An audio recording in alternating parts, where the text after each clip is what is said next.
Hello guys, it is that Panda guy. I'm here again with another video, and we will have a pretty big tower defense video today. It was just a lot of tower defense.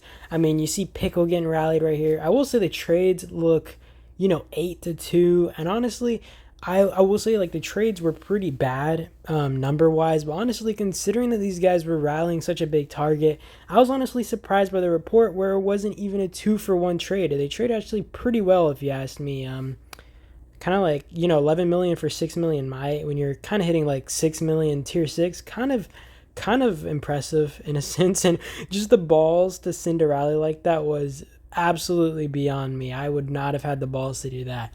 But now we are getting into the tower action, and the rest of the video is actually going to be this. And I will try to make this video as entertaining as possible with my very awesome commentary, because I know you guys love me. But yeah, okay, so I don't know why I just said Doom. Boone and Mob basically surround ANCS from two sides, and ANCS does do a good job by building a tower that stops Mob from directly connecting to these towers. So although I think Mob and Boone would have enjoyed double rallying some towers, Mob actually has to break through two towers to reach either of these towers and help Boone with any double rallies, which was just a or Boone will actually have to do the exact same thing and have to build around to actually, kind of double rally with Mob.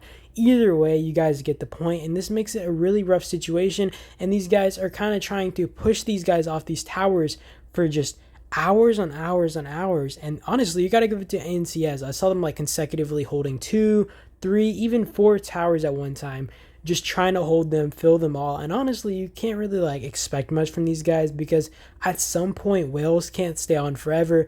Only so many people can do garrison duty. They can only clear the field so much. I mean, like, these guys are trying to non-stop swarm towers, get like non-stop rallies.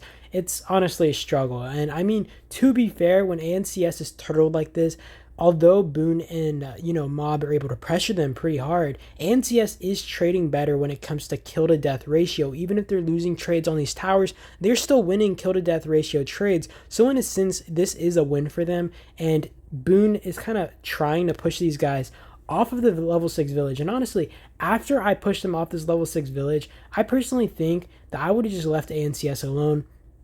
They are in this position where it's honestly hard to fight them, because they are stuck on helipad eventually. And the thing is, these guys are in the spot where they can initiate every single fight and just trade as good as possible by forcing players to fight them when, for example, if a whale's offline, or even if a whale isn't offline and these guys, just want to break their tower, they're forced to push the towers down to keep these guys locked in. And they're gonna be rallying these towers and taking disgustingly bad trades, which just makes it all in all really bad for, Boone and just Mob trade wise. I mean, of course, they still do end up winning overall trades from what I had seen report wise, but in general, they lost the kill death ratio trades on a lot of these towers, and it just probably was super painful. Of course, the same could be said about ANCS. I saw some tower swarms, some tower rallies, and I saw the reports, and it was pretty disgusting. And Mob and Boone, or I don't even think Boone was really taking on tower defenses, but Mob was trading pretty well whenever at least their whales were online and able to help. Although when their whales were offline, it was a struggle, because the thing is, you got to note this. When you consider Boone, for example, they have, I don't know, you could guess maybe 20 to 30 tier 6 players, maybe even above 30. So when you consider like how many towers these guys can get into, it is a pretty impressive number, and they're still going to be trading relatively nice. Whereas if you consider Mob, I'm pretty sure they only have 2 actual whales, and I'm sure they have maybe more with tier 6, but when you just consider in general, they only have 2 like big whales with insane gear, and then the rest either have tier 6 with probably okay gear, or tier 5 when they're defending these towers whenever their whales are offline.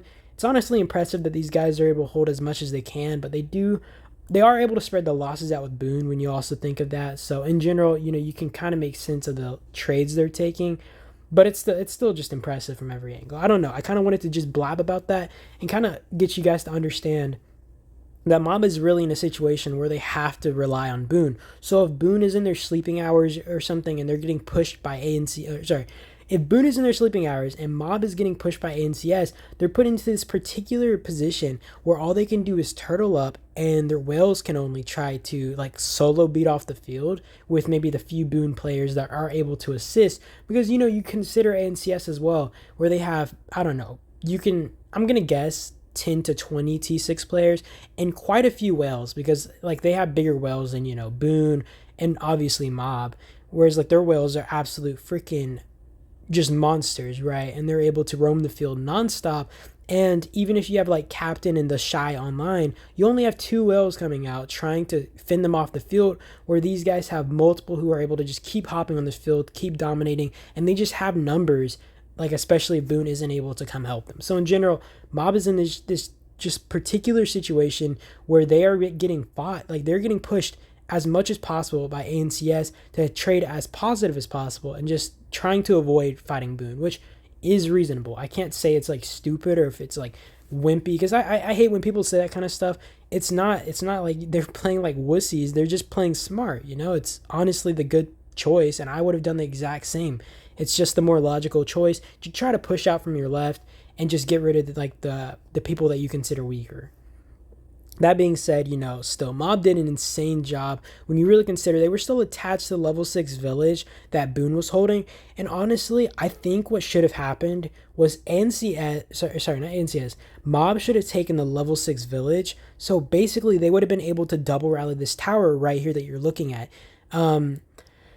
Honestly, that was probably the one thing that they could have done better, taking that village and trying to double rally this tower. I think that maybe that was overlooked, or people just didn't consider that. You also will see Boone builds a tower in the top left corner, and it takes them a while, but they end up building another tower that actually connects, because this tower was supposed to block ANCS in without connecting, but they end up connecting a tower, and then they end up double rallying. And this won't be in this video, but they end up double rallying with Mob to try to push them through so they can start double rallying some other towers. And that's when ANCS starts falling apart. These double rallies were just deadly, and they really needed those all along. So I think if they gave up the level 6 village sooner and Mob was able to double rally these towers with them earlier, this would have made them fold way sooner, and this would have made their job so much easier and probably would have saved them a lot of losses. And of course, this is in hindsight. I actually hadn't been considering that myself when looking at this situation. It wasn't something that I had really been thinking super in depth about. But when you're looking back at it, these situations, you're just like, man, this could have been done. This could have been,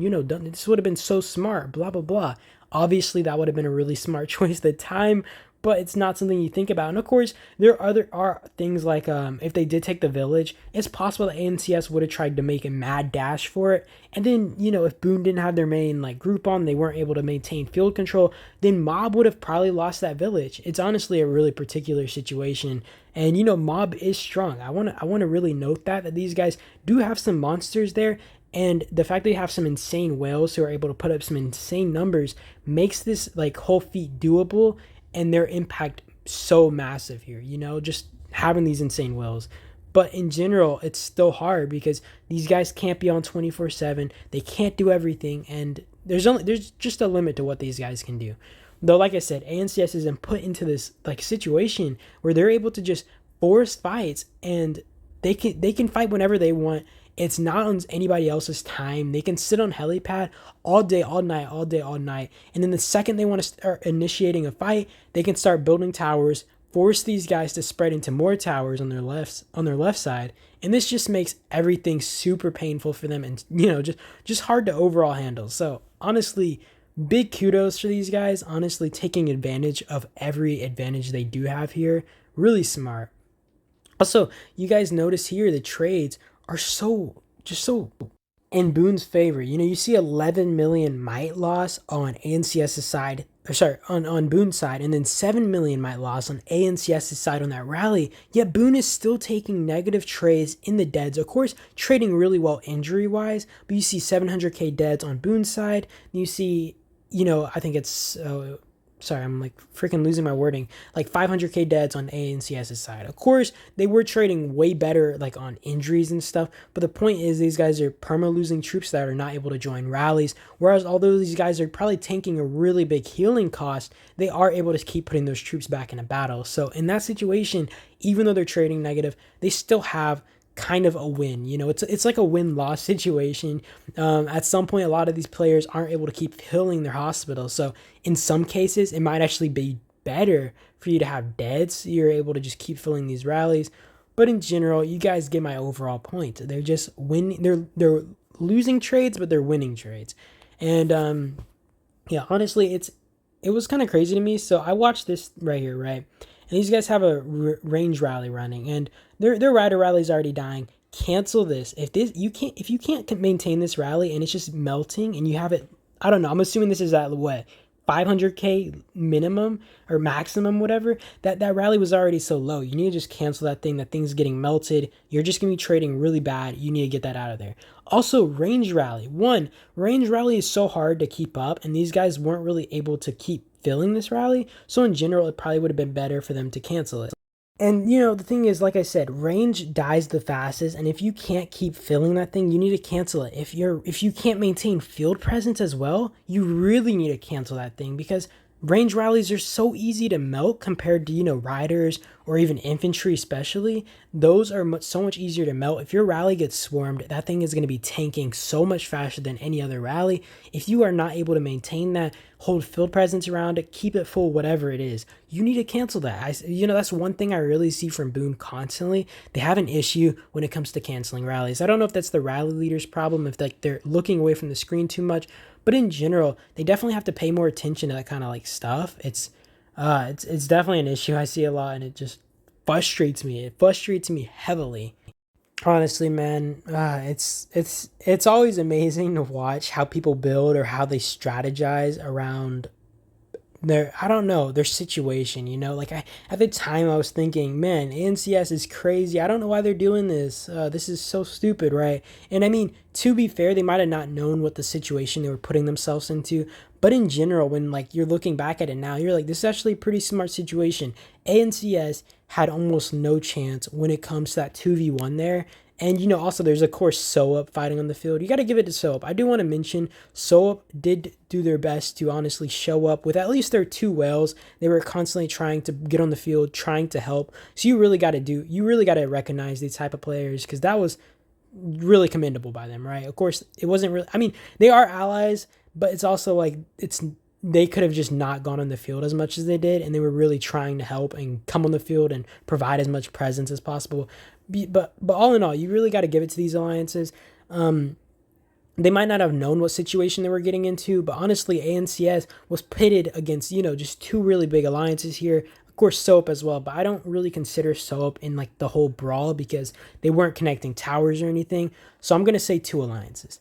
And they were pit against two alliances that would have made this a really hard fight. And if SOAP, of course, also was connecting to towers, and this became a three-way versus like ANCS, this would have been really bad. And they would have been trading probably even poorer if they had actually confronted them, trying to build towers to block off Boone. In general, they just would have been like struggling to hold as many towers, and they probably would have been trading really bad. They probably would have had way more people zeroed, because, you know, when you're building out more people are going to be teleporting on those territories. And once Boone cuts that off, boom, all those people on that territory who aren't shielded and whatnot, all getting zeroed. So in general, I think that ANCS turtling up was one of the best things they could have done. They traded the best they could have. They fought the most advantageous fights they could have by, you know, pushing out as well as just holding these towers and taking the best trades as possible. So when all in all, I think that this was like a big commendable job by NCS, just turtling up. And I think that Boone probably overcommitted when it came to towers. I get wanting to drop the towers, and I think that looking back, Boone and Mob could have probably built different in a way that was a bit further from the helipad, because honestly, when you're built so close to the helipad, these guys are just building towers in a way that makes it really hard to take them out. And then they have very little towers to actually defend, so they're able to full focus on like one or two towers. So I think that Boone and Mob could have built further away and tried to surround the helipad in a way that would have forced ANCS to actually build into them, like at a distance, and made them actually build out, maybe teleport up. And this would also have put more people in danger, because, you know, the thing is, you got to consider when someone's, let's say, building for a village, right?